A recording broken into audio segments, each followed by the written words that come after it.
Bible పంచడానికి ఓ van ఒక ఊరు వెళ్ళిందంట. ఆ గ్రామంలో కొంతమంది విరోధులు ఉంటారు కదా, మతోన్మాదులు.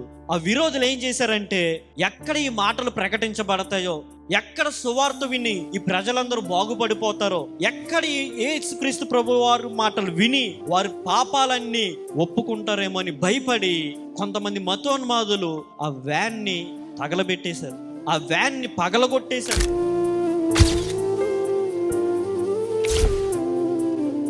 కాకపోతే వారికి తెలియదు ఏంటంటే, ఎక్కడైతే సువార్త ఆపాలనుకుంటున్నావో ఆ ప్రదేశంలో దేవుడు అద్భుతమైన కార్యాలు జరిగిస్తాడు. అనేకమైన విశ్వాసులను ఆ గ్రామాల్లో లేవనెత్తుతారు. 2000 సంవత్సరాల నుంచి ఈ బైబిల్ని ఆపాలని చూస్తున్నారు, ఈ బైబిల్ మాటలను ఆపాలని చూస్తున్నారు, సువార్తను ఆపాలని చూస్తున్నారు. ఎంతమంది వచ్చినా సువార్త ఆపాలనుకుంటున్నారు, కానీ వారికి తెలియకుండానే వాళ్ళే సువార్తను ప్రకటిస్తున్నారు. మనం చూస్తూ ఉంటాం, చాలా మంది యూట్యూబుల్లో బైబిల్ గురించే వారు చర్చిస్తారు. ఇదిగో బైబిల్ అలా ఉందంట, ఇదిగో బైబిల్ ఎలా ఉందంట, దీనికి సమాధానం చెప్పని వాళ్ళకు వాళ్ళే బైబిల్ని పరిశోధిస్తున్నారు. కానీ తెలియని విషయం ఏంటంటే, మనకంటే వాళ్ళే ఎక్కువ సువార్త ప్రకటిస్తున్నారు. ఇదిగో సువార్తను ఆపాలనుకున్న వ్యక్తి, ఇదిగో బైబిల్ తప్పని చూపించాలనుకున్న వ్యక్తి అదే బైబిల్ పట్టుకుని సువార్త ప్రకటిస్తున్నారు. భారతదేశంలో ఏ గ్రంథము గురించి ఎక్కువగా ప్రకటించబడుతుందంటే అది ఒక్కగానే ఒక గ్రంథము, పరిశుద్ధ గ్రంథము. కాబట్టి వాళ్ళందరినీ మనం ఏం చేయాలి? ద్వేషించకూడదు, వాళ్ళందరి మీద మనం కోపాన్ని పెంచుకోకూడదు,